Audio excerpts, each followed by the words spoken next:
There we go. And I'm going to show my screen.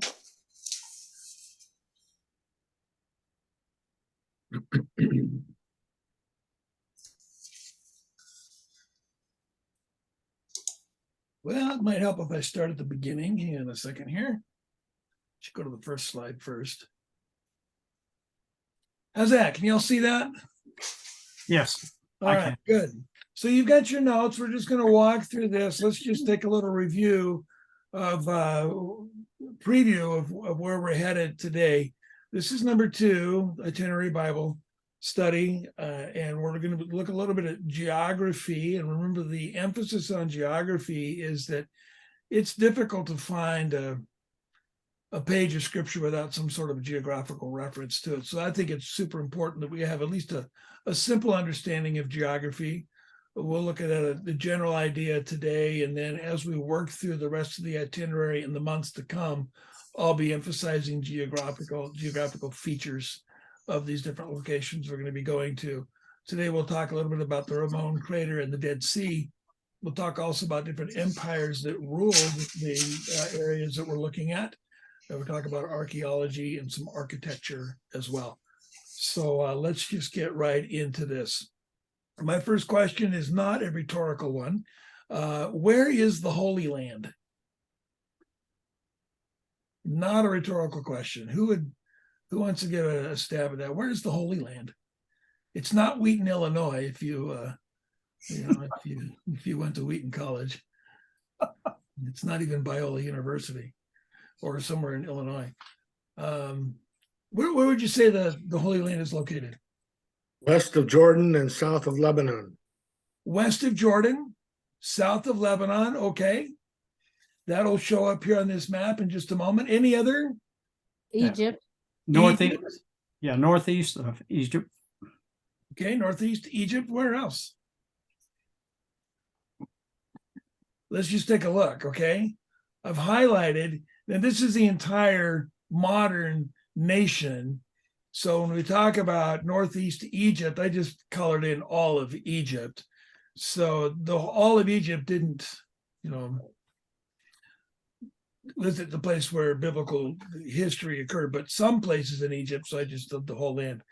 But notice this, 16 different countries, modern countries: Albania, Bosnia and Herzegovina, Crete, Croatia, Cyprus, Egypt, Greece, Hungary, Iran, Iraq, Israel, Italy, Jordan, Lebanon, Malta, Montenegro, Saudi Arabia, Syria, and Turkey.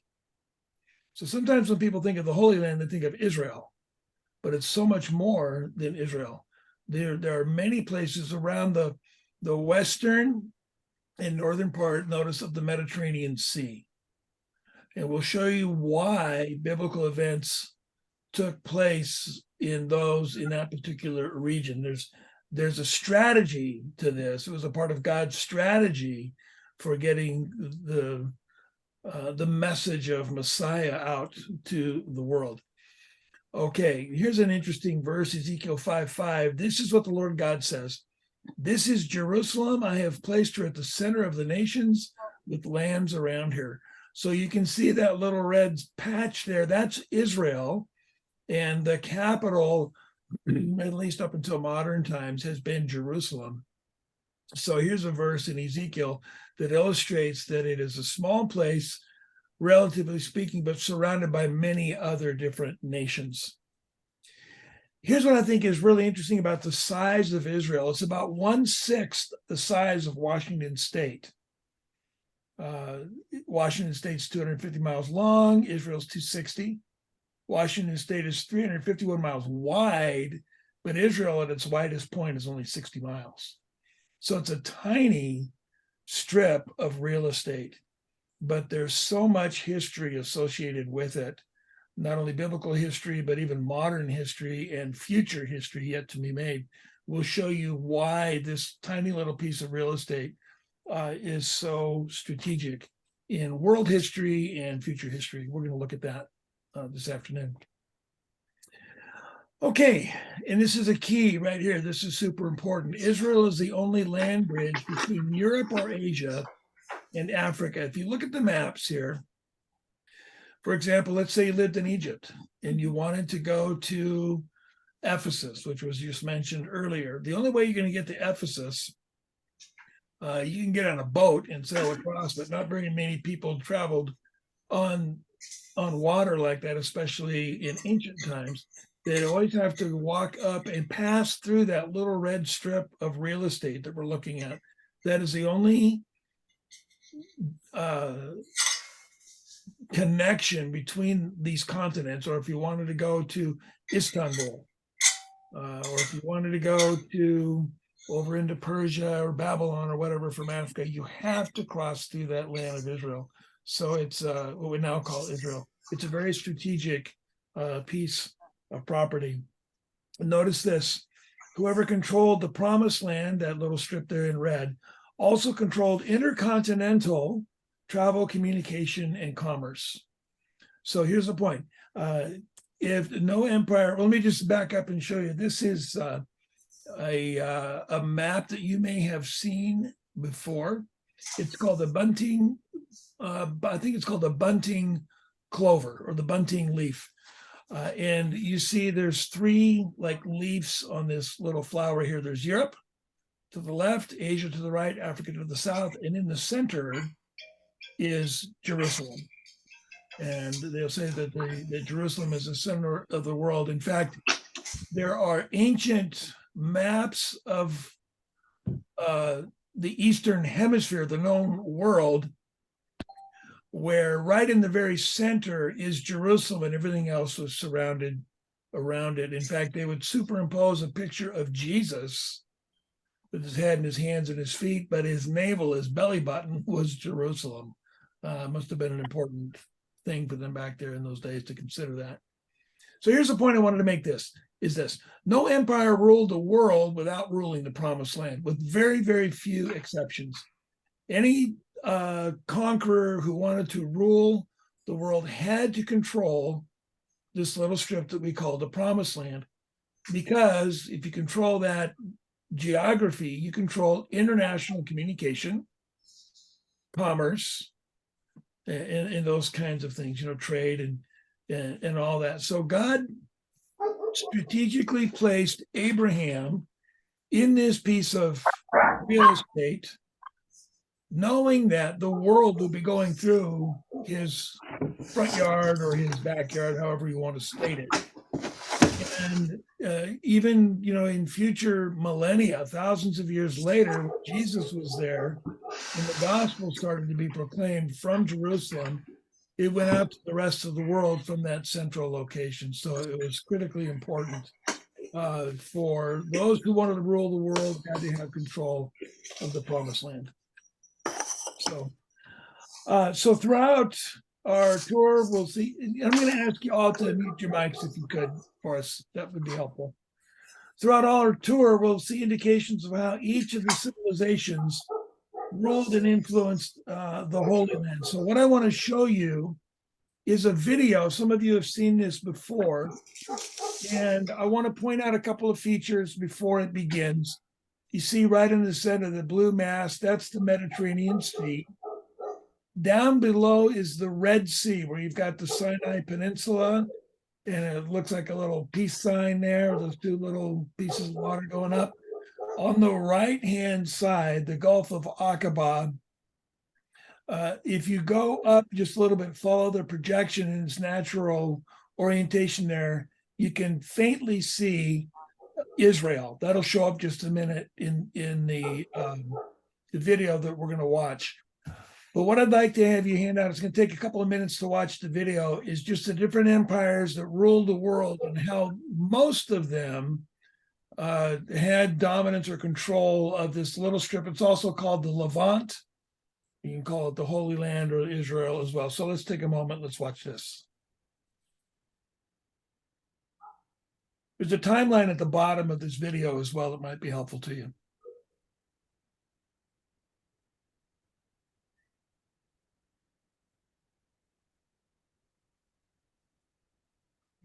There's no volume.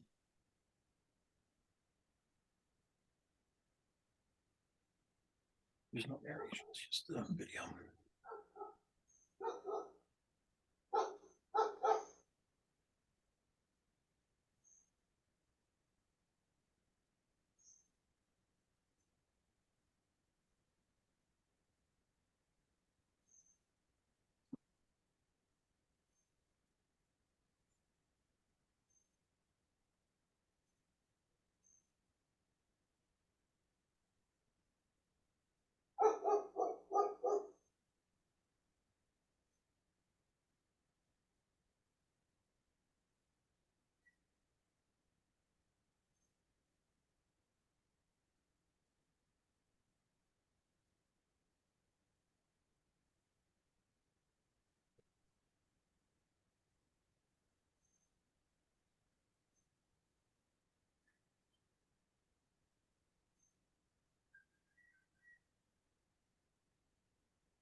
Okay.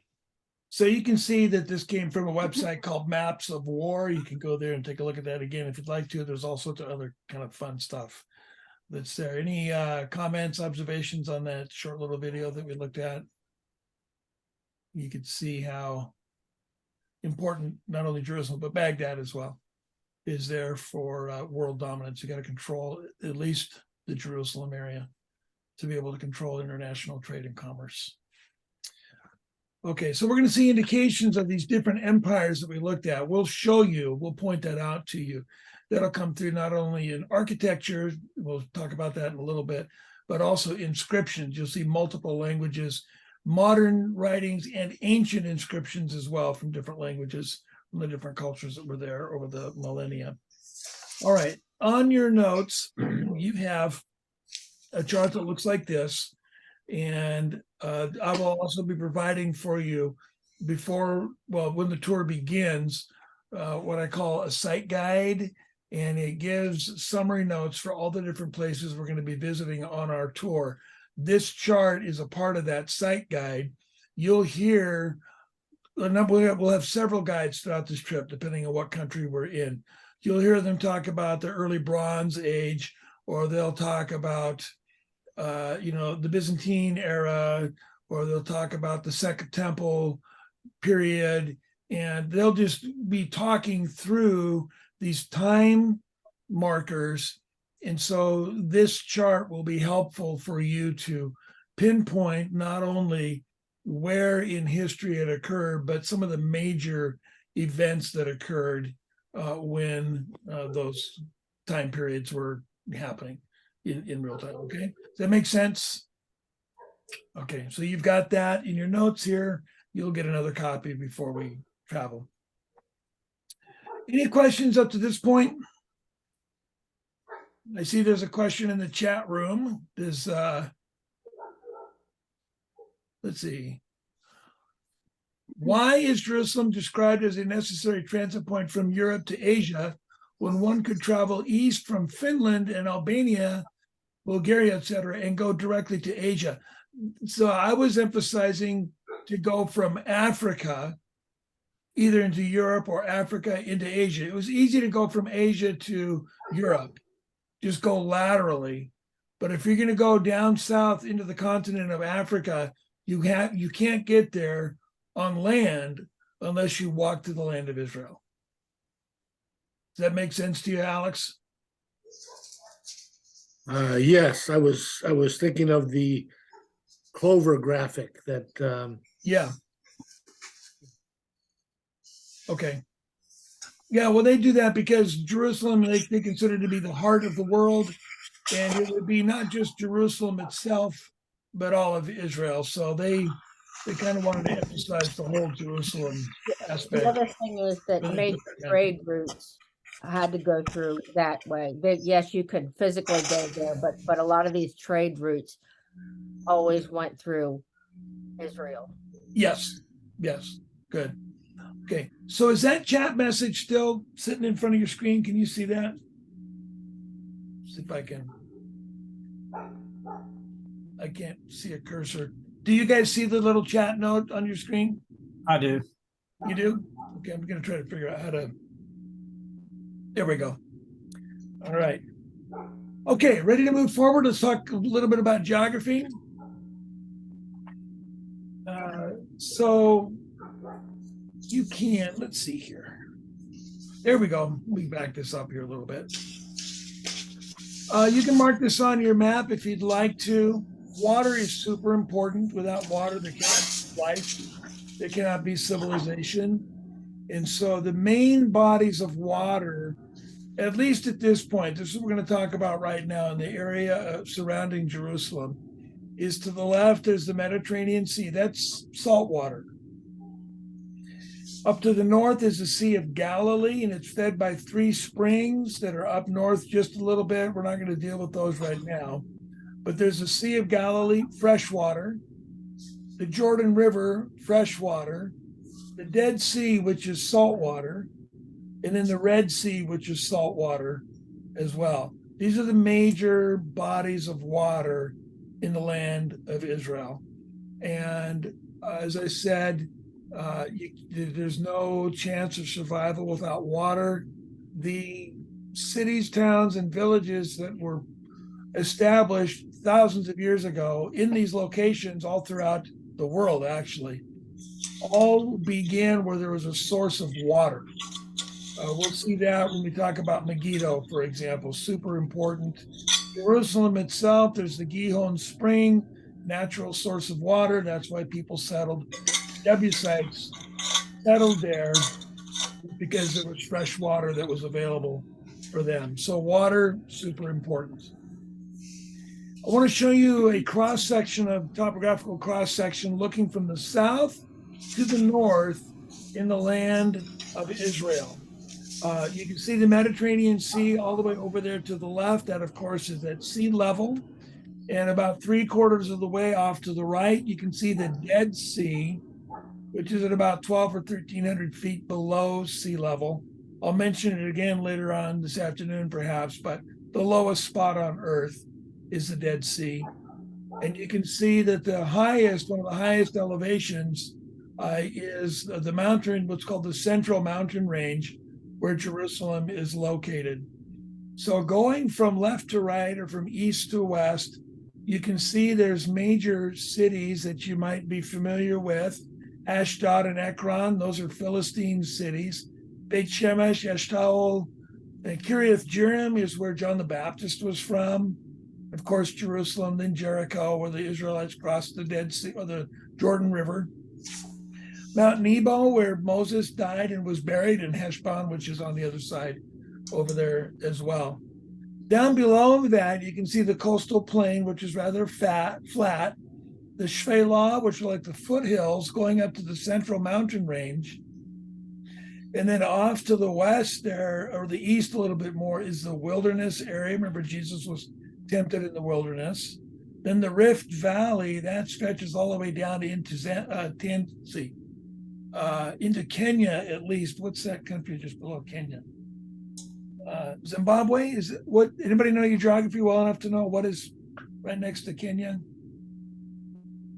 Regardless. Ethiopia and Somalia. Okay.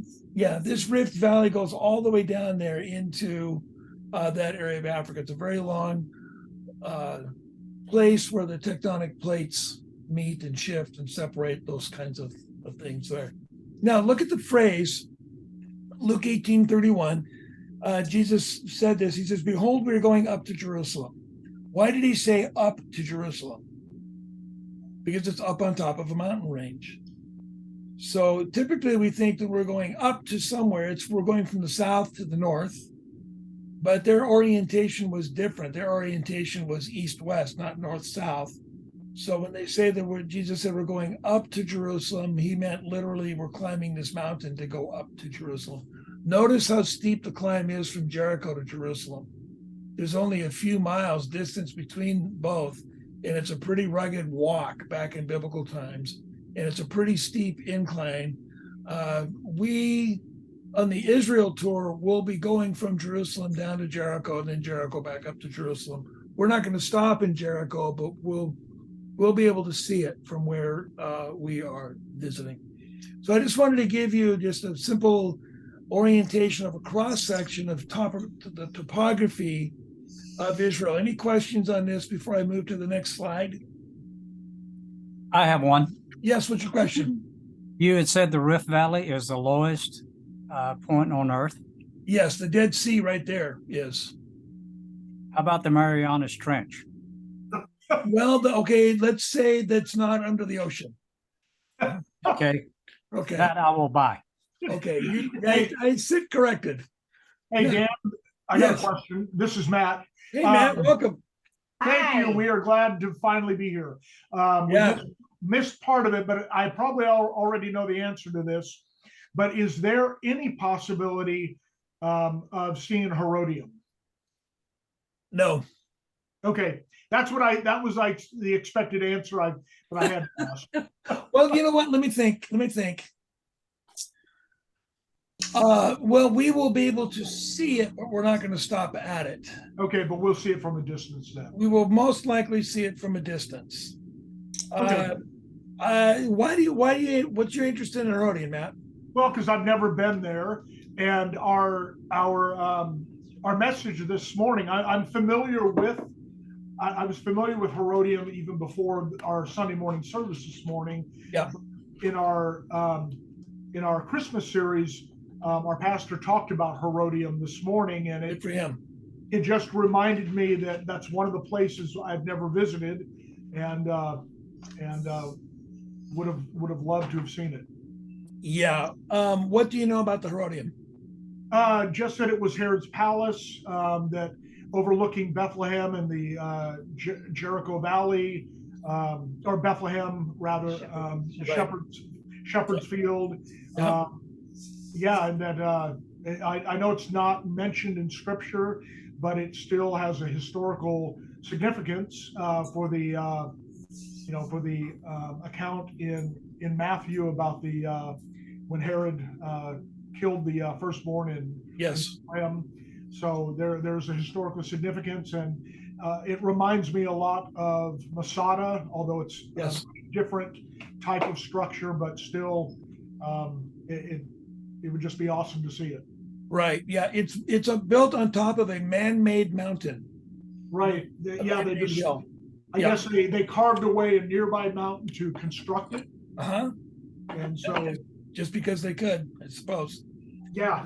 And then did Alec talk at all about how they discovered Herod that was buried there?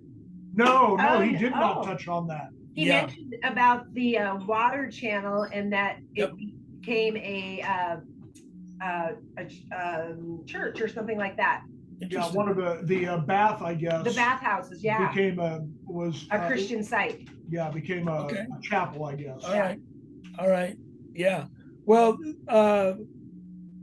the Roman Jewish historian Josephus Yeah. wrote about where Herod was buried, and an archaeologist not too long ago, in the last 20 or 30 years, said, well, let's go find Herod's burial place. And they followed the instructions written by Flavius Josephus, and they found his tomb. They found the tomb of Herod. Yeah, I think I remember hearing about that. That's cool. Yeah, and you can see his tomb and his sarcophagus in the Israel Museum. It's pretty amazing. So, Okay, Cool. okay. thank you. Yep, you bet. All right. Anybody else before we move on to the next slide? Here we go. We're going to talk a little bit about the Ramon crater. This is not in your notes. So if you want to take some notes, you can do that. I would encourage you to write it down. The Ramon crater, we'll stop and visit there. It'll be one of our first places to visit. But I wanted to mention it. We're going to do Abraham's well first, but and we'll talk about that at some other point. But I wanted to talk about the crater here because it is a geological form that we're going to see. It's the largest crater on Earth, formed by erosion, not by a meteorite. Remembering that the Rift Valley, you've got to the west, the Levant or Israel and that land, and to the east is Jordan and that land. And those plates are moving still and shifting still, but as they move away from each other and the land collapses, they created this very deep rift. And so that's what causes this crater as well. 25 miles long. That's a massive crater. 1 to 6 miles wide. 16. I don't see what the. Well, you can hang on a second. You can see my sidebar is covering 100 feet deep. It is lowest elevation in that crater is 781 feet above sea level. So it's not real deep compared to the Dead Sea, but it is a beautiful place to visit. Here is a shot from a couple of years ago. A buddy of mine, John from Auburn here. Bonnie and Mark were with us on this trip. You saw the Ramon crater. And you've got some of the wildlife there, the ibex walking around, and you can see this big, massive crater. It's just a beautiful sight. It's right on the road where we're headed, down toward the Red Sea. So we're going to stop and take it in and just enjoy the beauty of this location around here. So there's Bonnie on the left, checking it out. Okay, good. All right, let's talk about the Dead Sea. Got notes for this. The Dead Sea is 31 miles long and 9 miles wide and lies in the Jordan Rift Valley, as we've mentioned just a few moments ago. It's the saltiest body of water on Earth, 9 times saltier than the ocean. And it is the lowest place on Earth. The elevation is 1,385 feet below sea level. What's fun to do when you're down here at the shore at the Dead Sea is to pull out your iPhone or your smartphone and pull out your compass that will also have an altimeter and all those kinds of things, and take a screenshot of being at 1,385 feet below sea level. It's a once in a lifetime opportunity to do something like that, but it's pretty amazing. I've mentioned this before, I believe, that the UV rays from the sun can't get down that far. And so it's impossible to get sunburned down at the Sea of Galilee. We had a nephew with us who's fair-skinned, red hair. He put sunblock all over his body except for one spot in his chest. And we spent 4 hours down there, and there was no variation in his skin tone at all. You cannot get a sunburn that low down on the earth, or even a suntan for as far as that goes. A lot of fun to be at. Here are some of the major elements that are found. Just look at the comparison of how dense these elements are from the Dead Sea compared to the Mediterranean Sea or even ocean water. So take a good look at some of these elements, and I'm going to ask the nurses in our group to make an observation about what some of these combinations might mean to those of us that are visiting the beach. Joanne, James, Jill, you see anything here that might be of interest? Bromide, I think. Bromide? I don't know about anesthesia, sedation. Yes. Type effects. Yes. Isn't it true that some of the anesthesia and sedation uses sodium bromide or bromide? It might be part of that. Yeah. Yeah. Makeup. Yeah. We had a medical doctor with us on one of our trips, and we were talking about this, and he goes, "Oh yeah." He said, "This will be fun." He says, "We're going to get down there and nothing's going to matter because you got this bromide kind of floating around in the air there. And you are really relaxed to begin with because you're on vacation. It's supposed to be relaxing. It's supposed to be a lot of fun. But you're down there, and it is just a completely different world, completely different experience." Dan, So, yes. bromide is also an adjective used often to describe a speech that might not be able to keep you awake. It might be useful in your A day speech? job. Like A speech, like a sermon, possibly. Not mine. It got to be somebody else's. Yeah, a Sally. bromide. Yeah. I did not know that. Well, now I know. You taught me something today. Joanne's going to make a note of that for me. Thank you.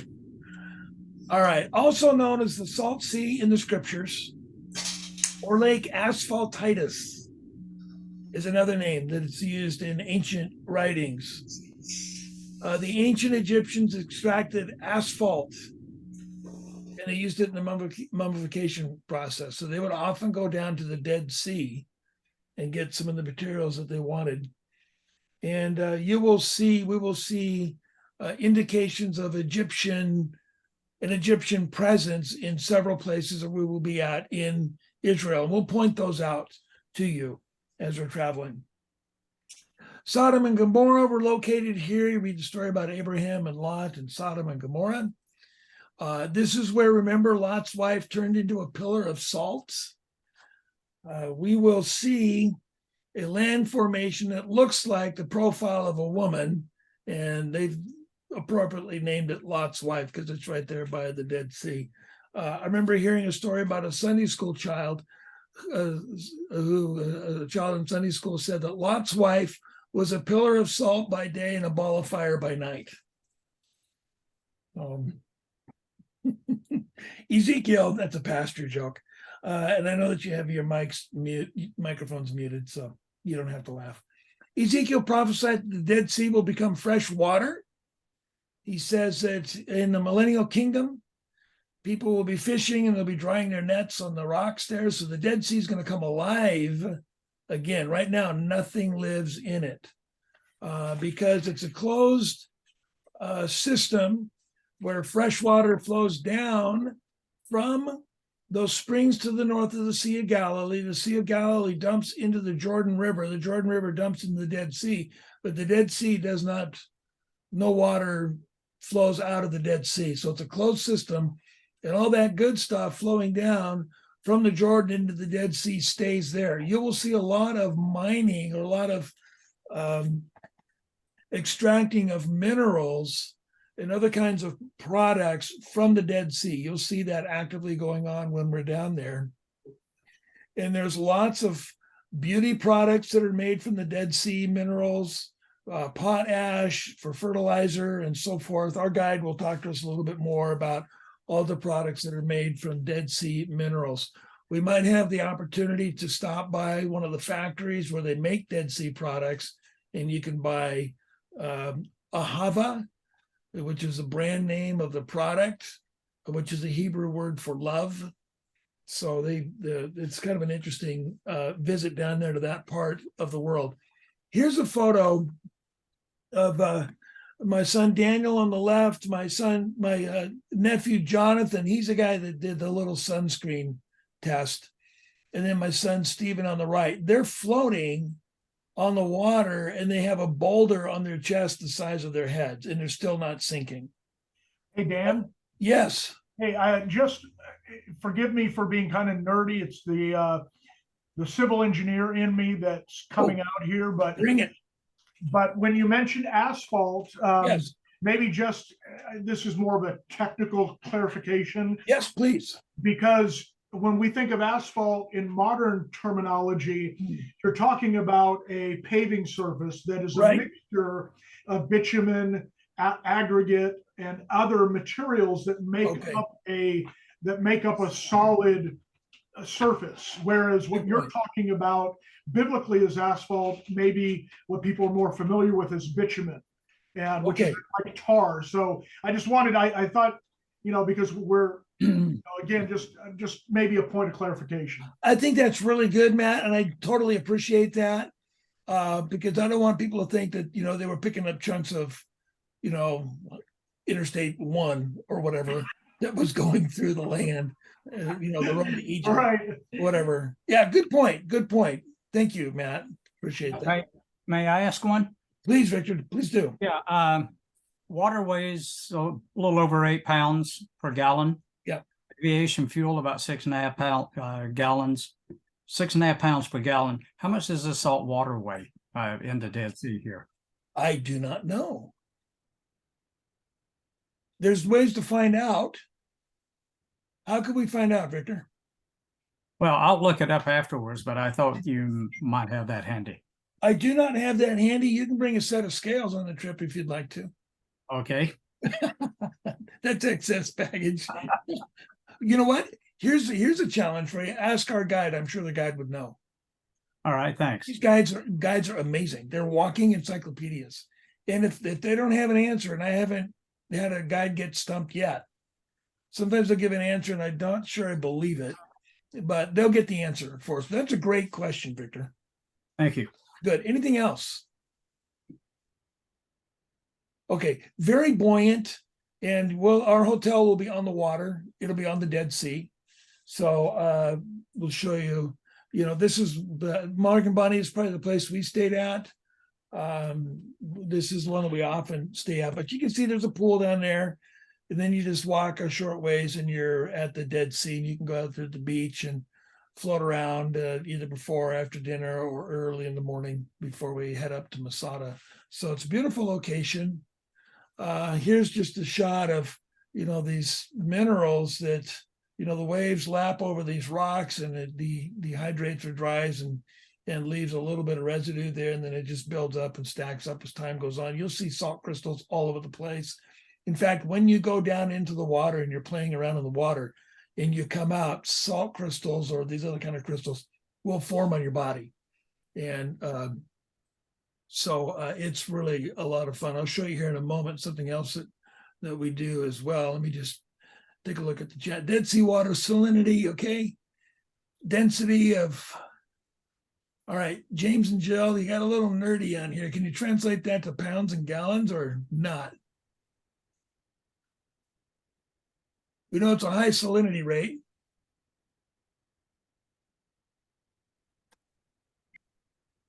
Maybe I'm getting text messages too. Okay. Let me see what I've got here. Hang on. Nope. Okay. All right. One more. Hang on just 1 second here.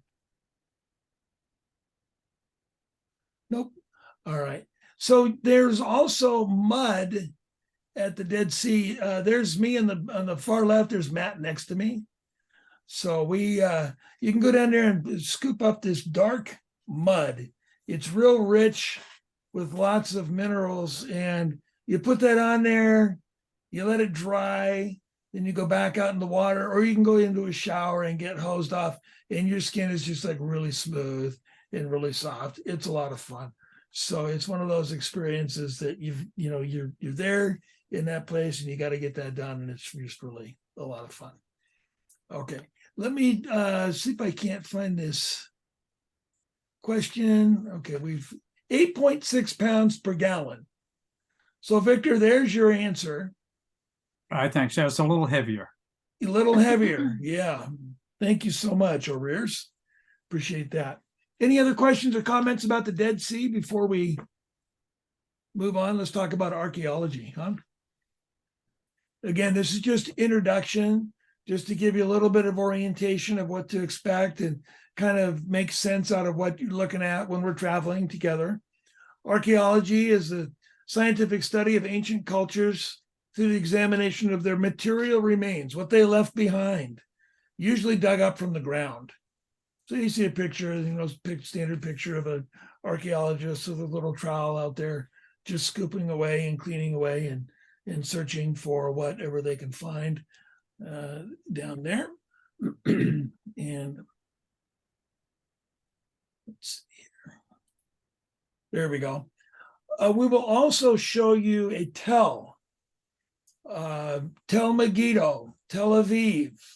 The word Tel indicates that there are layers of civilization built on top of one another.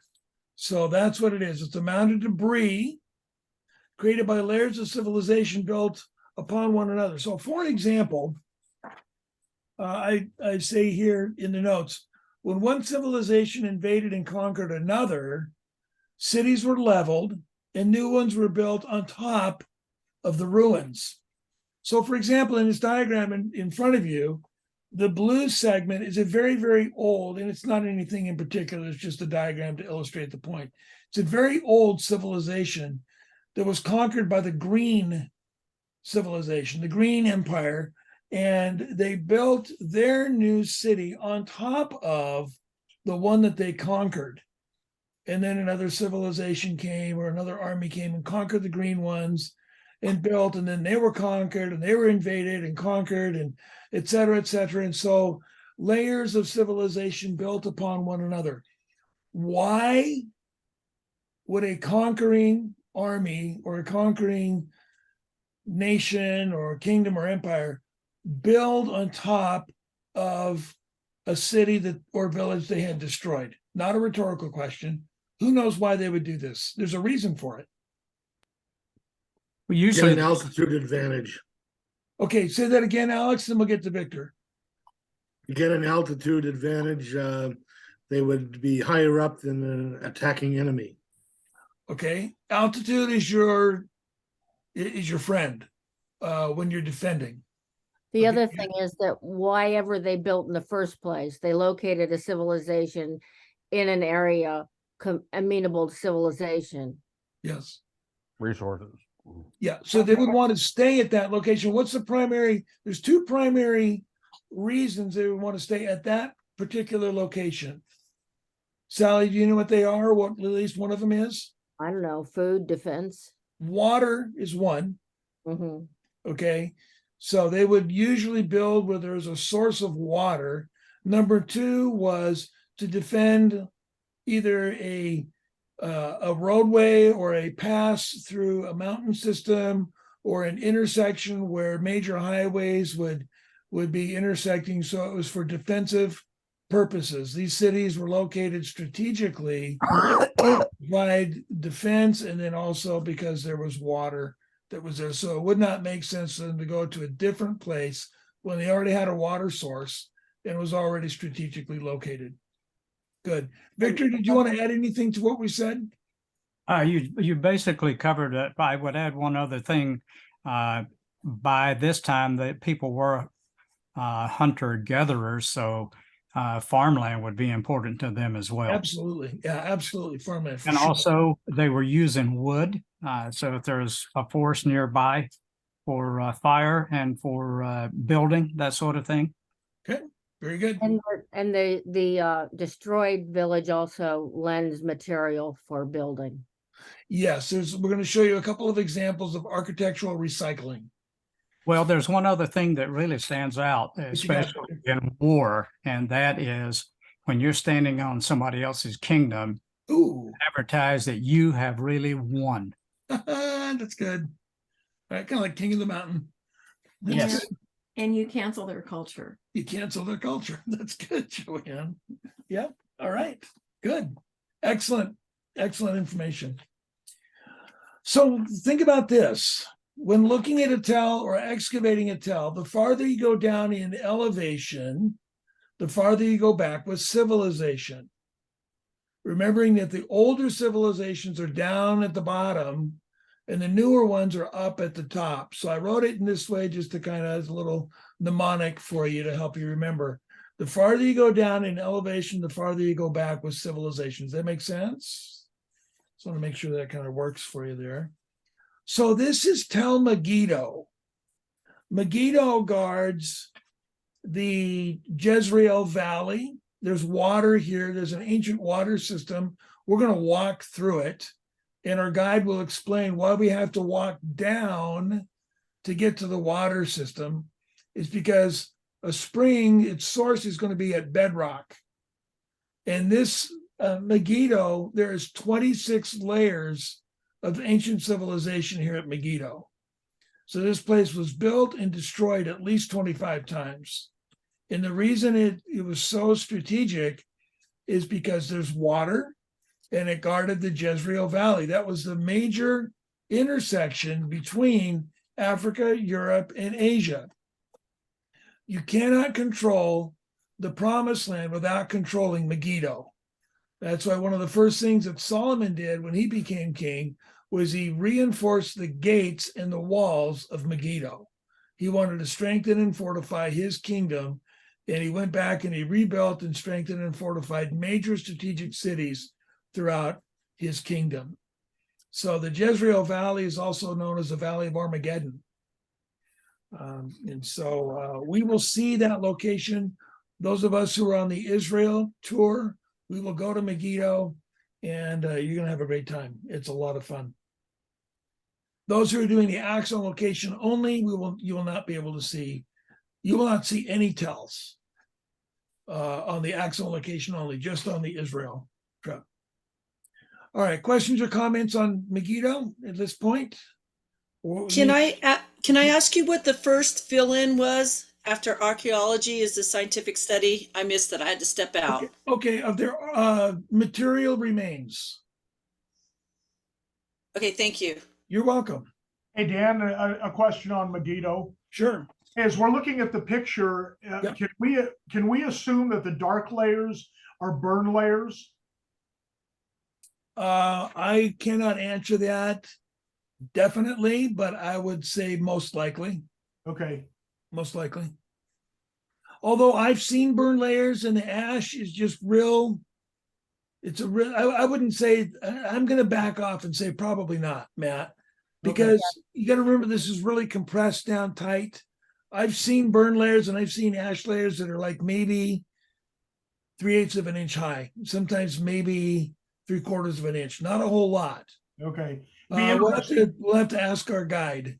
Yeah, it'd be interesting to know what those darker layers are. Yeah, he'll talk about all of that. Can you see on the right hand, the very right edge, that round circular stone structure? That's a Canaanite altar. That was there before Joshua and Israel crossed over the Jordan River into the Promised Land. So that is like super ancient, really super old. And then there's lots of layers built on top of that. So, all right, let's talk a little bit about architecture. That's all I'm going to say about archaeology. Architecture. Every culture has its unique architecture. Many of the places we will visit reveal layers of civilization that created the Holy Land's unique archaeological mosaic. So we're going to start, let's just talk about, at this point, Herod the Great. Herodian stones, there's a picture of what a Herodian stones look like. They're easily recognized by their recessed edges, and it's smooth. It's called a boss. It's the face on the rock. Now you can go to work tomorrow and compliment your employer as being a smooth boss, and they won't understand that you just called them a stone or a blockhead or something to that. You're just a real smooth boss. You just call them a blockhead, and he thinks you've complimented him or her. Be careful with that. You can see also here on the right-hand side, it's kind of small, but if you get your magnifying glass out, there are other stones that look similar. In fact, here's an example. Older stones are similar, but not smooth like the Herodian stones. So these date back to the time of Solomon, I believe, these stones. And you can note that the boss is pretty rugged, and the recess is not perfectly squared. They didn't have the technique, as compared to on the bottom right, the Herodian stones. So it was a common feature, but Herod's the one that made it really smooth. Now, as we're traveling throughout Israel and in some places in Italy, you'll see Herodian stones. You'll see, or in Greece even, you'll see some of the things that he built. You'll be able to recognize that because of the features on these particular building stones. These look like they're formed. Is that true, or are they carved? They're carved. They're chiseled by hand. Whoa. Yeah, they are mined, and the way that they are extracted is there would just be bedrock, and they would chisel a channel down, maybe 6 or 8 inches wide, maybe 6 or 8 feet long, and maybe 3 or 4 feet deep. So you've got this big gap, and then they would go over maybe 5 feet or 4 feet or however big you wanted your stone. They would carve another channel like that as well. Then they would take a beam of wood and place it in these cracks, in these channels that they just carved. Then they would pour water in there. The water would cause the wood to swell, and the stones would crack down at the base of the bedrock, and now you've got your block. So that's how they would carve. They would carve 3 sides out, and then they would swell these beams, and it would break off pieces for these stones. We will not be visiting the rabbinical tunnels in Jerusalem on this tour. If we did, at the end of that walk, you can see a quarry with some of these grooves still in place, where some of the stones were chiseled out in this way to build the retaining wall for the Second Temple in the time of Christ. Okay, we will see Roman arches. This is an aqueduct in just a little bit north of the city of Caesarea Maritima. We'll go here. It's at the beach. It's on the shore, and it's a great place to get some photos of yourself and others and so forth. We will also see lots and lots and lots of columns, ancient columns. Some will be standing erect, some will be toppled over, some will be broken, some will be reconstructed, put back into place. But what I want to point out at this time is that the Greek and the Roman columns were pretty much paralleled identically throughout time in history. I want you to notice what I've indicated in red here, the capital for each column. The older columns were very simple, just very plain. They're called Doric. And then we move over to the Ionic, what looks like a scroll, right? A rolled up scroll, a little more ornate, but we move over later on. The newest of the three different eras are called Corinthian, and they're very elaborate, very ornate. Sometimes there's animals or birds or plants and flowers. And those of you who are on the Axon Location tour, you will see a Corinthian capital with some flowers carved into it. And the flowers that are carved into it, the same kind of flowers, are growing right next to the column. So it's kind of interesting to see what inspired the way that they carved these ancient columns from a long time ago. It's kind of neat. So here's, how do you remember which one is which? The oldest is the Doric, and then the Ionic, and then the Corinthian. If you think syllables, Doric has 2 syllables, Ionic has 3 syllables, Corinthian has 4 syllables. So you know the order in which these columns go age-wise, the oldest Doric, then Ionic, and then Corinthian. So you will really impress our guides if you say, oh, that's an Ionic capital. And they'll want to know how you knew that. And you just tell them you just knew it. It's just, I mean, it's just everybody knows that. Are there any Tuscan or composites? What do you mean by Tuscan? In terms of, Well, there were 5 major orders for the caps, okay, and Tuscan and the composite, which was more ornate than the Corinthian. So I was just wondering if those two will be seen during the tour. do you know when those were built? How old they are? The Tuscan, I believe, is between the Doric and the Ionic, and the composite is after the Corinthian. Okay, I'm not familiar with those. So Victor, you get to give us a little lecture when we're on site. When you find one, give it a shout out. And we can ask our guides as well. My answer to that is I've not heard of those before. So I'm just familiar with, these are the 3 major ones that we're seeing. And but you mentioned 2 others that I'm not familiar with, so I'm learning something. That's good. Do you have he's reaching for something. Maybe he's got one next to him. Okay. Yeah, go ahead. I'll catch up. Okay, good. Thanks. All right, let's move on here just a little bit. We will also see Byzantine architecture. My first trip to Israel, Teresa's husband and I went together, and our guide made a big deal about the Byzantine era. And it wasn't until several trips later that it finally dawned on me why this is so important.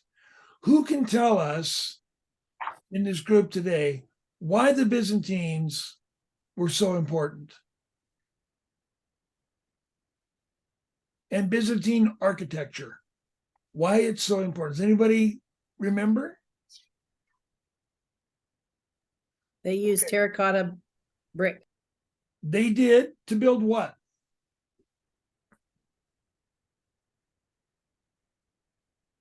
One of the things that they built was churches. So when Constantine, the Roman emperor, was converted to Christianity, Christianity became legal in the Roman Empire. Prior to that, Christians could not own property. And so when Constantine became emperor, Christians could now own land and they could own buildings. So they started building churches. Now it's called the Byzantine era because Constantine moved the capital of the Roman Empire from Rome over to Byzantium, which is now Istanbul, right? Or Constantinople. It used to be Constantinople was named after Constantine, but that's kind of a Christian name in a Muslim country. So now it's Istanbul. So when we look at Byzantine structures, we're looking at the earliest church buildings ever constructed. Hey, Dan? Yes. I just wanted to alert you that I found when Victor was talking about the columns, I Yes. found a screenshot that I texted to you that shows the order of the columns with both the Tuscan and the composite. And according to the site that I found, it looked like the Tuscan came before, predated the Doric, and the composite is after the Corinthian. Interesting. Okay, I'm going to look at that and make some adjustments to my teaching material. Thanks, Matt. Yep. Appreciate you doing that for me. Okay. So I think it might have been Sally that mentioned the terracotta. Notice on the left-hand side of the photo, do you see there's stone and then it looks like rust, and then stone and then these rust lines? That's actually little slivers, or not slivers, but just terracotta plates, so to speak, or thin bricks that have been mortared together. And you can see the stones, you can see the arches, you can see the Corinthian capitals on these columns there as well. So when I think this is Philippi here. When we get into Greece, we'll see a lot of these thin terracotta bricks mortared together in their construction. And you know that you're looking at 4th century, 5th century buildings. This is really old, really ancient stuff. For example, this is inside of a church in Thessaloniki. You might not be able to see it too well, but if you look at the far left and you're looking at the window, you've got the column in the middle with a Doric capital, essentially. That's just aesthetic only. But you move to the other side of that window before you get to that next side window sill there. You see where the plaster is broken away and there's a couple of bricks kind of sticking out there. All right. Those are the terracotta bricks. This part of this church building was built in the 4th century, 5th century. It's ancient. It's been sitting there ever since Christians can first own property.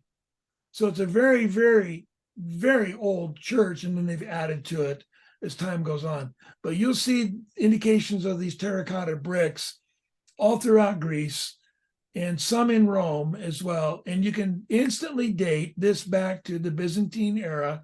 These are some of the oldest church buildings on the planet that go way, way back. Easy to recognize. Another form of architecture was built by the Crusaders, and the Crusaders were around the turn of the millennia, around 1099. You can see there to 1187. And this is in Caesarea, so the stones have been pitted quite a bit by the salt air. But what is characteristic of Crusader architecture are the pointed arches that they're put together in this way. Down at the end of this hallway, so to speak, it's actually a gate. You see a little section there where an archer would stay crouched in there, and there's a slot through which he would shoot his arrows or whatever he might be doing at that point. What do you see here? You see a Corinthian column. You see a cross at the top. A cross, that is a Crusader cross. Pretty typical to have equilateral, I suppose, cross where it's, all sides are equal on that. Sometimes people call it the Jerusalem cross because there's 4 sections on it, the 4 dots there for the 4 quarters of ancient Jerusalem. But this is a column built, it's about 1200, let's see. Here is it, 20. It's almost 1,000 years old, built by the Crusaders. And it's a church building dedicated to the ascension of Jesus, or to the, not the ascension, what was it when he met with Peter and James and Elijah and Moses showed up? Transfiguration, that's what it is, yeah. A building dedicated to the Transfiguration. So just pay attention to the architecture, and this one you can mark it at about 1,000 years old because of that Crusader cross. So you'll see those Crusader crosses all over the place in Jerusalem quite a bit. especially. Okay. Ottoman or Muslim, the Ottomans were from Turkey, Muslims from Turkey. Ottoman architecture. Notice that there's an arched gateway. It's a gate going into the old city of Jerusalem. This is the Damascus gate. Their walls are decorated. You might be able to see indications of these circles that are just kind of put randomly, just about the top level of that archway. That's just strictly decoration. And we'll often see Arabic inscriptions. I'll show you an example of that in just a moment. But what I want to do before we go there, any further down the road, is I want us to just look at this gate. Tell me what you see. Make observations. What do you see?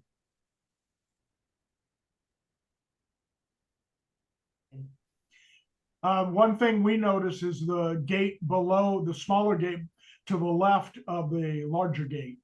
Okay, what do you notice about it? Well, it looks like an older gate because the shape of it is different. Okay, what is the shape? It's more of an arch, whereas the other one seems to reflect more of the Crusader era type of arch structure. Yeah, post-Crusader, this was built by the Ottomans, that kind of an arched gateway, but the rounded gateway that you noted down below, who built that?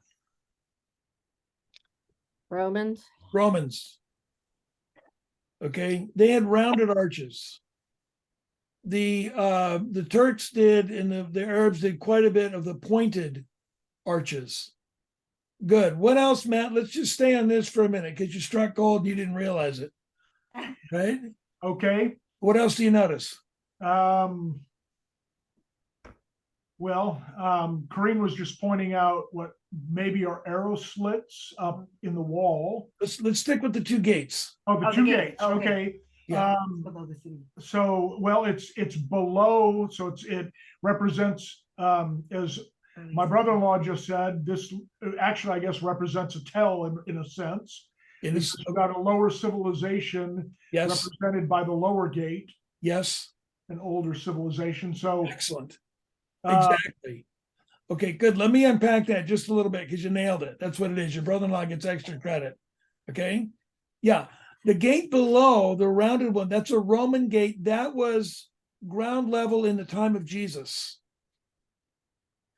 And then the Romans came in and completely leveled Jerusalem and then built on top of it. The Turks especially rebuilt. The Romans did, but the Turks came in and built on top of the Romans. So you've got different levels of civilization right here at this gate. The gate down below was built by Hadrian. You can see his name on that gate. You can go down there and take a look at it. You can see his name written in Latin. So when the Romans came in and destroyed Jerusalem and rebuilt it, they built that gate. That gate wasn't there at the time of Christ. The Romans built that after Jerusalem fell. Then the Turks came in and they rebuilt the walls of Jerusalem around the year 1600. So these walls are not that old. And this is going to be hard for some of you to hear, but I want you to hear this. The streets that we walk on in the old city of Jerusalem are not the streets that Jesus walked on. Where are they? Down below. And we will go down to actual streets that Jesus walked on, but you got to go down to get to them. Most of the old city of Jerusalem is built on top of the New Testament city of Jerusalem. So we'll see some of that. All right. Matt, you had mentioned these slits in the wall, these slots in the wall. What are those for? yeah, I'll let Corinne talk. Actually, wouldn't that have been Archers. for the archers for shooting out? Yep. Defenses. Good. Okay. What else do we see? What's the open window over the gate all about? Oh, would that be where they poured possibly hot tar or rocks or some other type of ballistic? Yeah. We Ballistic. do that. Yep. Good. Take a look at the tower to the left. What do you know about its construction? What do you see? You see the bottom stones, the lower stones are huge. And up above, roughly where that guardrail is, you get into much smaller stones. So the older stones, the larger stones, can you see that those are Herodian stones? I don't know if it's clear enough on your screen. Those are Herodian stones from the time of Christ. But when the Turks came in 1,500 years later and rebuilt the walls, they used much smaller stones.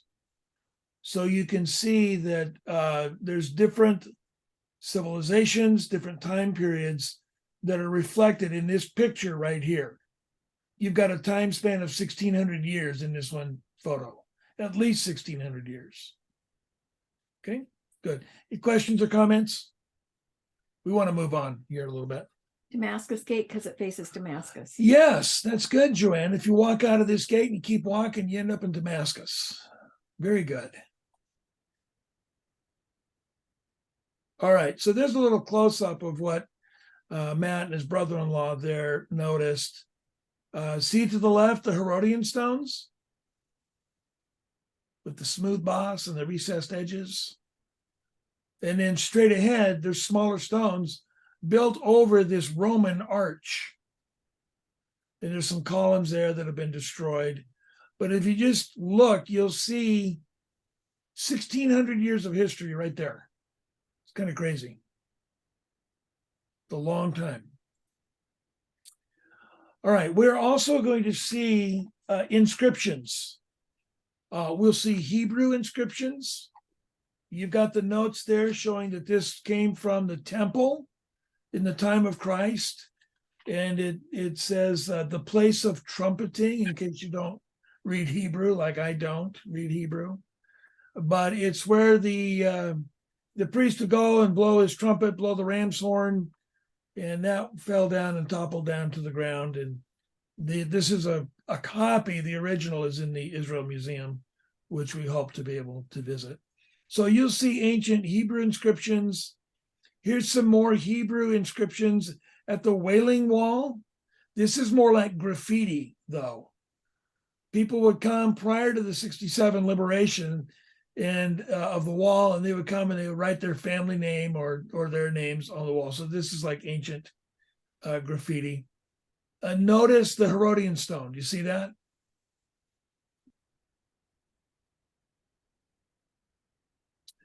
You'll see this kind of graffiti also. This is in the old city of Jerusalem. Does anybody know what this is all about right here that we're looking at? When they go on pilgrimage, Muslims go on pilgrimage, Yes. special signs for their outside to show that they're important. Yes. Yeah. This is an Arab home in the ancient city of Jerusalem. And the leader of this, the head of this household, did his Hajj. He went to Mecca on a pilgrimage to Mecca and returned, and he was celebrated and honored. And so you can see in green the Dome of the Rock in Jerusalem, but in black you can see a couple of columns and the stone, or I forgot what the name of the black box that's there, that you see it in the poster above and to the right of The Kaaba. Yes, thank you. So there's a bunch of Arabic writing there, not only spray paint on the house, but in the poster up there as well. This is the Zion Gate, and the pock marks are from the 1967 war. Those are from bullets when there was some gunfights going on there to recapture the Western Wall and the old city. In red in the middle there, there's Arabic script. Okay, these walls were built by Arabs. So most likely, I don't read Arabic, most likely something from the Quran or even the name of Allah that's there. In green, I circled the green, just little decorations they put on the wall just to kind of break up the monotony of looking at a lot of stone. And then in blue, there's those slots there for archers to defend from inside the walls. So just look, you'll see that all over the place along the walls. You'll see Latin inscriptions. This is at Caesarea Maritima, Caesarea by the sea. And in the top line in Latin, you can read the word Tiberius or Tiberium.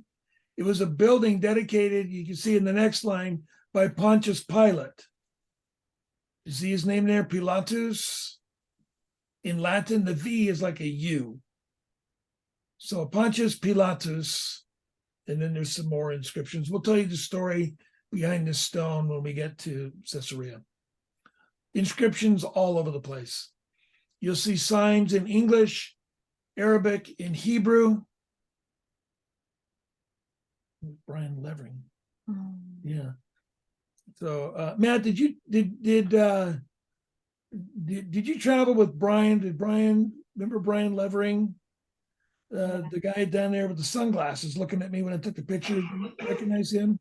I don't think so. What year would that have been? The folks from 2016. Elma and McCleary. McCleary.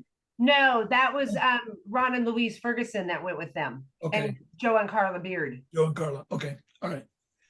Okay. Also, the Dome of the Rock, up along the top edge of the outer layer here on this dome, there's a bunch of Arabic script. These are verses from the Quran, and they're all over the place. Can you see that there? If you look at the bottom layer, there's marble, then there's mosaics, and when you get up to the very top, there's that banner all the way around with Arabic. So look around, you'll see it everywhere we go. This is a few of us when we were at Mars Hill or Areopagus in Athens, Greece. We will visit that place when we do Acts on Location. And to the right is a bronze plaque, and it has Paul's sermon in Acts chapter 17, verses 22 to 32. As you can see, the numbers there on the bottom right corner. And his sermon transcribed, it's in ancient Greek. So you'll see modern Greek, you'll see ancient Greek there as well. Again, here's in the old city, there's the Via Dolorosa with Arabic and Hebrew script. You'll see it all over the place. Just want to point that out to you. One more, we're getting pretty close here. We talked about, I think it was Sally that mentioned when we were looking at the Megiddo, how with a tell, the conquering armies would recycle materials. And we'll see quite a bit of that as we travel throughout the area. To the left on this slide here are the southern steps leading up to the Temple Mount. These are steps that Jesus walked up to go to the temple. This is where Peter and John healed the lame man in Acts chapter 4. And I indicated there on the left-hand side, you might be able to see it in a red square that I put on there. And then I zoomed in and put it on the right-hand side of your screen for you. Remembering that the Muslims are the ones who built these walls, who rebuilt these walls. Do you see all the small stones? There's if you look at the top of the stairs, there's a guy on the right-hand side wearing a hat and he's taking a photograph. He's standing next to a Herodian stone that's just about as tall as he is. The stones are massive. Well, the color and the shape of the stones beyond that change because that's new construction, relatively speaking. So when the Romans came in and destroyed Jerusalem, they leveled the Temple Mount area and they put up statues and temples to their own gods and to their political rulers. When the Muslims took control and rebuilt the Temple Mount area and put up the walls, they did some material recycling, and they took this particular stone, which was engraved in honor of one of their leaders, and they used it as recycled material in building the wall. but they made sure that the inscription was outside the wall so people can read it, and they put it upside down to show disrespect for the Romans that used to be there. So you'll see that when we get to these steps. It's kind of an interesting, just little tidbit of information about how people would recycle their materials and to honor or dishonor other people at times. This is back at Caesarea Maritima, Caesarea by the sea, and you can see marble. You can see other kinds of limestone that's used here. But notice how the Crusaders recycled the material that was there from previous civilizations. The Crusaders did not build the columns. The columns were destroyed by the invading armies. Those columns were built by the Romans, but the Crusaders, who were Europeans, came in later on and recycled and used the materials. And you can see a variety of materials in a bunch of different places.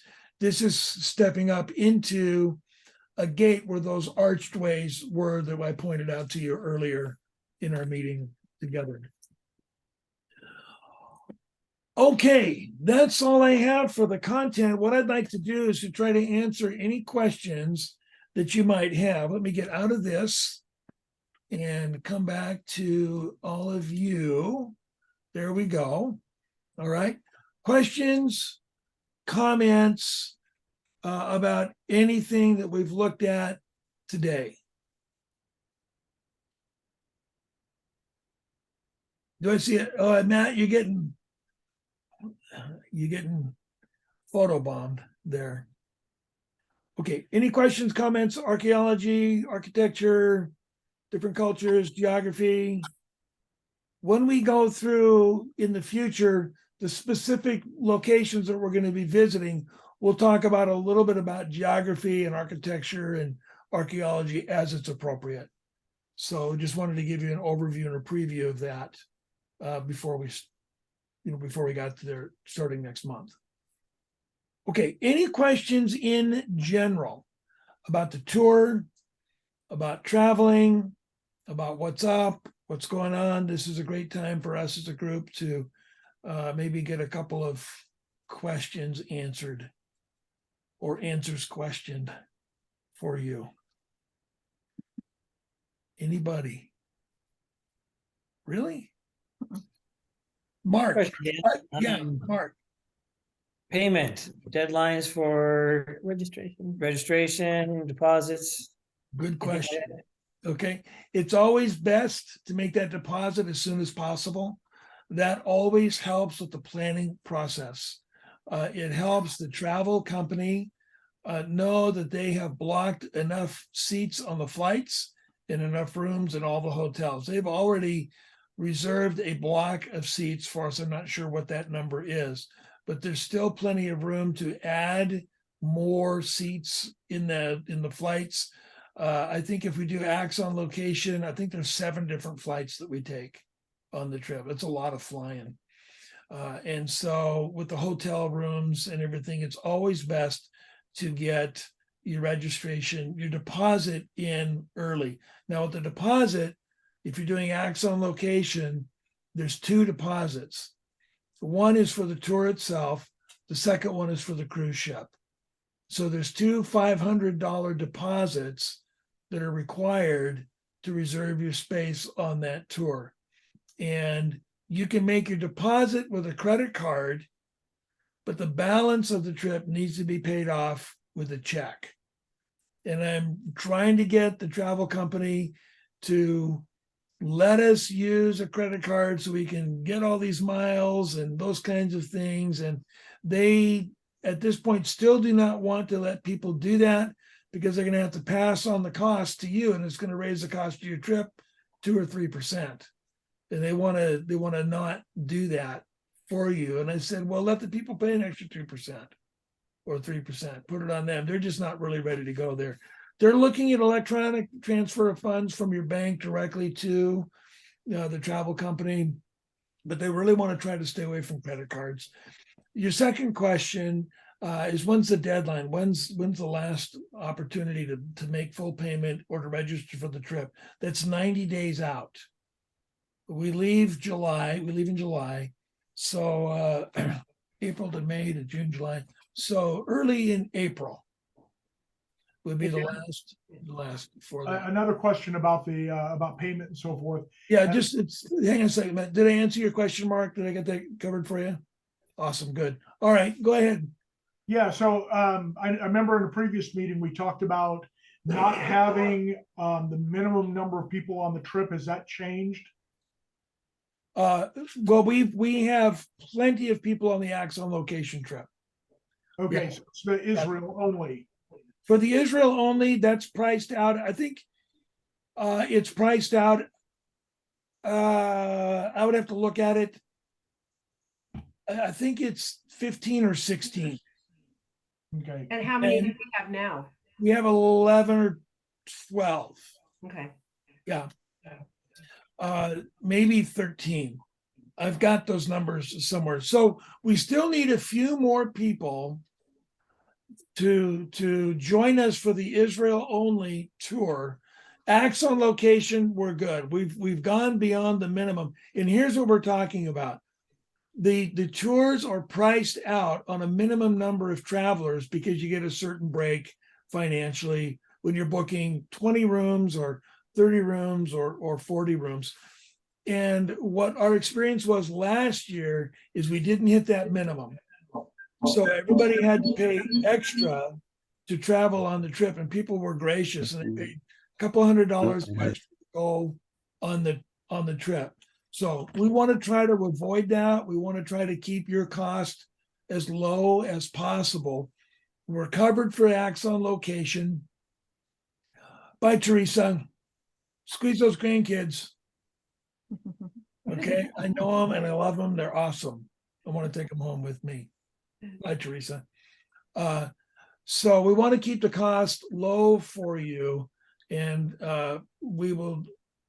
I'm still encouraging people to sign up for the trips. It's still not too late to do that. Here's another thing. I know that several of you, and you know this already, I'm just going to repeat it, have signed up for both tours, which I think is amazing. You get a pretty significant financial break when you do that, because you're not buying 2 round trip plane tickets. You're only buying 1. And the 3 or 4 nights in Israel, you're not going to pay for your room twice. You only pay for it once. You don't pay for the meals twice. You don't pay for the guide, the bus, the driver twice. So they reduce the cost of that second trip by a couple $1,000s. So it makes it really a nice financial advantage to do both trips. That's asking a lot. Not everybody can do that, but just want you to be aware that they're not going to double charge for airfare, hotels, guide, bus, driver, and meals, and those kinds of things. Matt, does that help you with your question? yes, now we just have to convince Ed and Peggy to come. What's it going to take? What's it going to take? Okay. We love you, Peggy.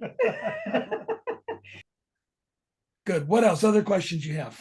Hey, Dan, I have a question about insurance. Yes. Are you still recommending it? We haven't got ours yet.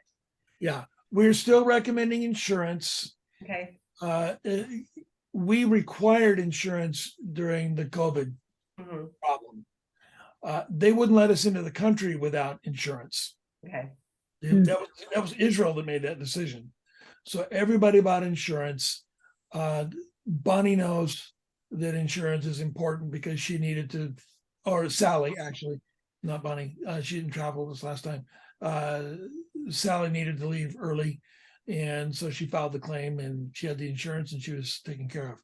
So I would encourage you to look at the insurance company recommended by our travel company. It's on the brochure there. Yeah, CIG travel. Yeah. Yeah. I would also look at your own insurance that you have, even your credit card, Okay. because you paid your deposit with your credit card. You might be covered depending on what card you have. Take a look. Even if it's a debit card, because we don't have a credit card, we only have a debit card. I don't think a debit card is going to do it. I mean, it's a visa, it's considered visa, but I have to check. I'll call my bank and find out. Yeah, you might want to check AAA, check with your like homeowner's policy. You're not going to have travel insurance on your homeowner's policy, but they might give you a temporary rider. Just talk to your agent. I And have see to what call you them can- anyway about changing our insurance for moving, so, Boom.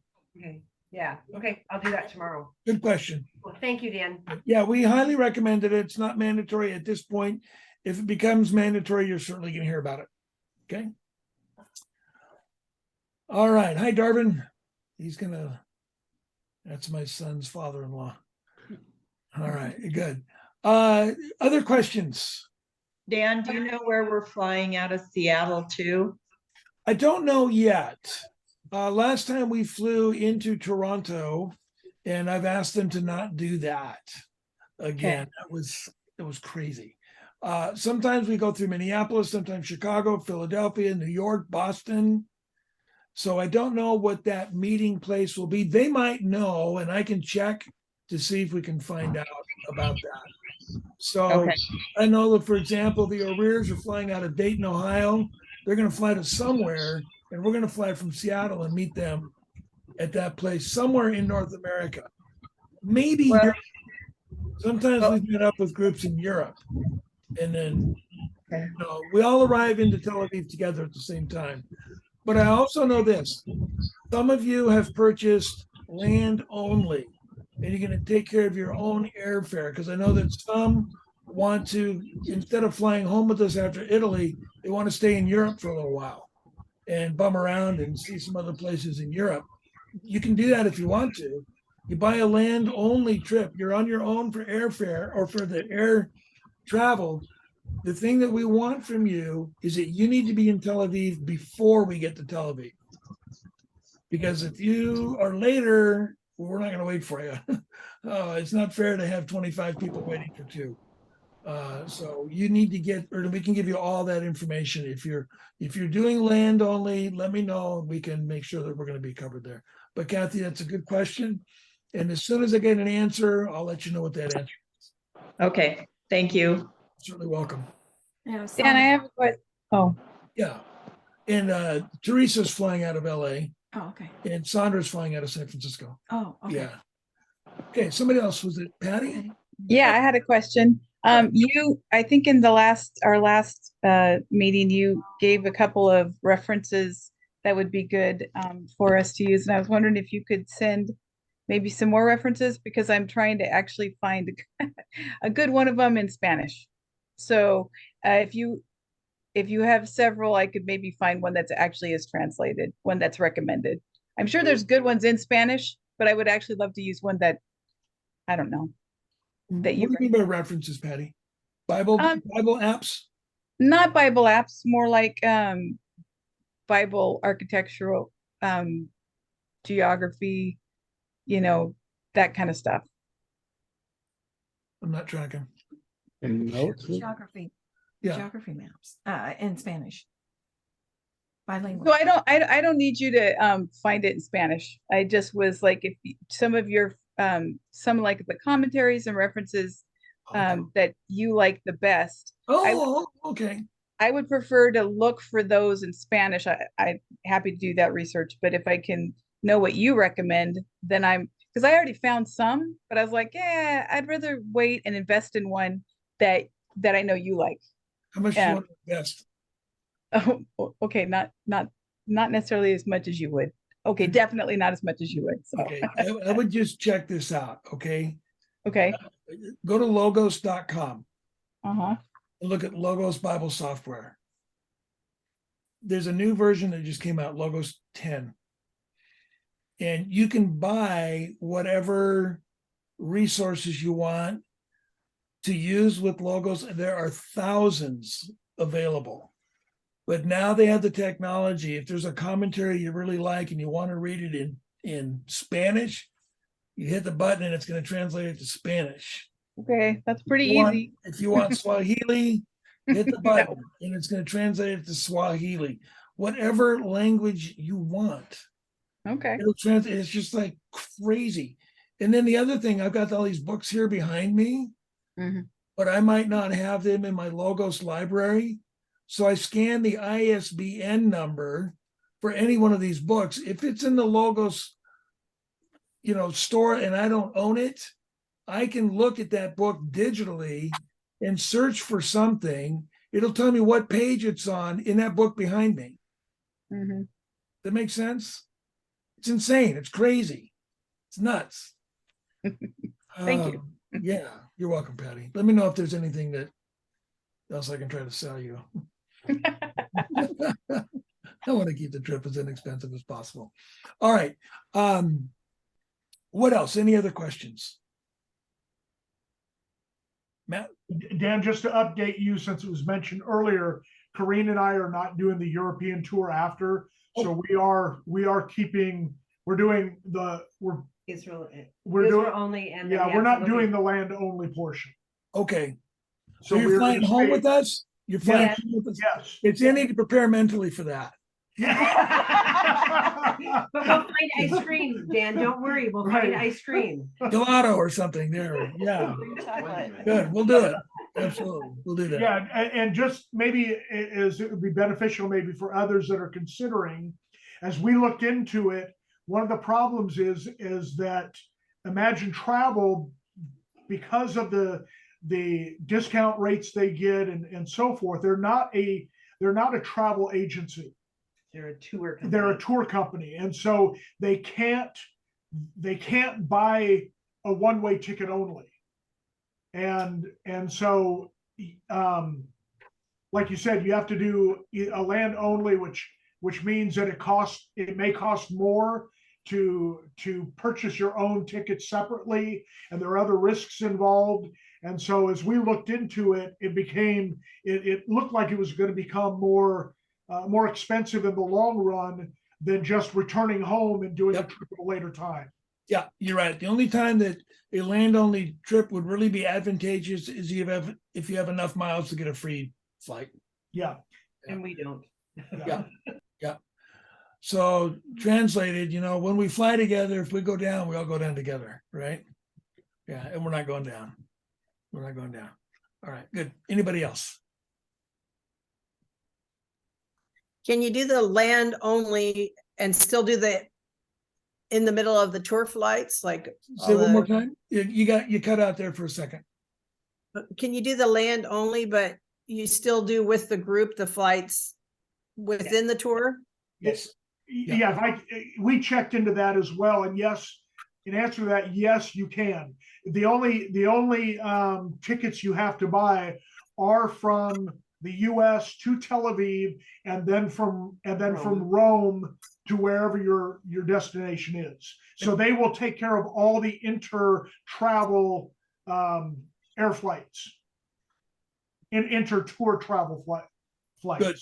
That's true. Good, Matt. Have you all And checked your passport for expiration dates? Say that again? Have you all checked your passports for expiration dates? Yes, Matt thought he lost his passport 2 days ago, so we were a little worried, but we found it. It was in the last place you looked, wasn't it, Matt? Oh no, we had moved out of our house and he couldn't find his passport. Yeah, And it was dropped or something, and our real estate agent found it. Yeah. You sure it's a real passport? Yeah. We'll find out. We have it back. Hey, I'm notifying you now. All right. All right.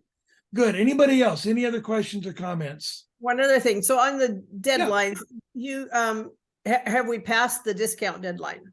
I believe so. Okay. Yeah. Let me just take a look here.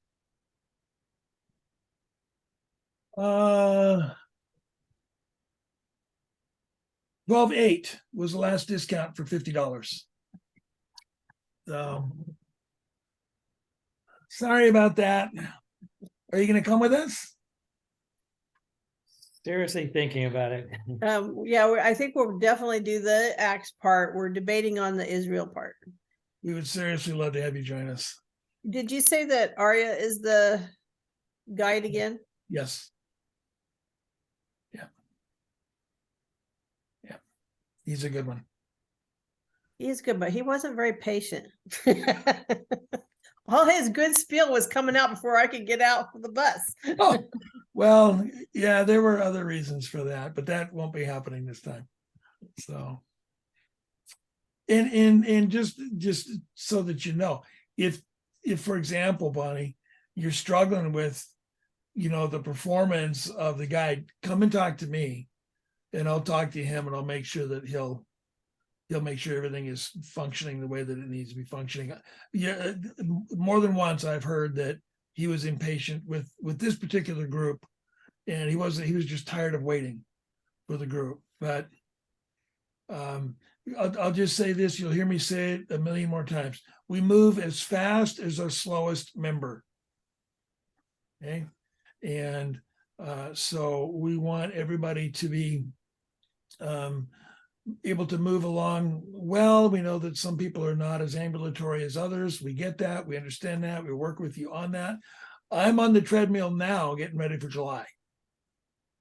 I've struggled last trip because I just come out of an auto accident and I was twisted and bent up, and I don't want to have to do that again. So I've been to the chiropractor for the last several months, and I'm starting to build some endurance, and I want it to be a better experience for me and for everybody else. So not a bad idea to be walking if you're not used to walking, because we put in sometimes 7, 8, 9 miles a day. And so good pair of shoes that you're ready to do some walking. Okay, anything else? All right, looks like we're done. Going once, right? Darvin, how you doing? He's a poser. Oh, there he is. Let me get unmuted here. We're doing fine. We're traveling home and just catching the end of your talk here. How are you doing? We're doing great. Were you with Danny and Steven? No, we went to Spokane and met with Kathy's brother and sister-in-law. Okay. We went to a concert, Blind Boys of Alabama gospel group, and they were awesome. James knows about that, right, James? Yeah, that's a good time there. That was. Good. All right, folks, we're done. Good to see you. We'll see you in a month. I'll send out the material, get you going in time. Good to see you. And if you have any questions, you know how to get a hold of me. Fire those questions. I'll get some information for you and get that ready to go and get it set out. Have a Merry Christmas. And stay out of trouble. Yeah. Matt and Corrine, enjoy your new home for Christmas, huh? Oh, yes. Yeah, we I gotta are. find my house right now. Yeah, good. Congratulations. All right, folks. We'll see you in a month. Okay. All right, see ya. Bye, everybody. Yeah. Oh. Bye, Peggy.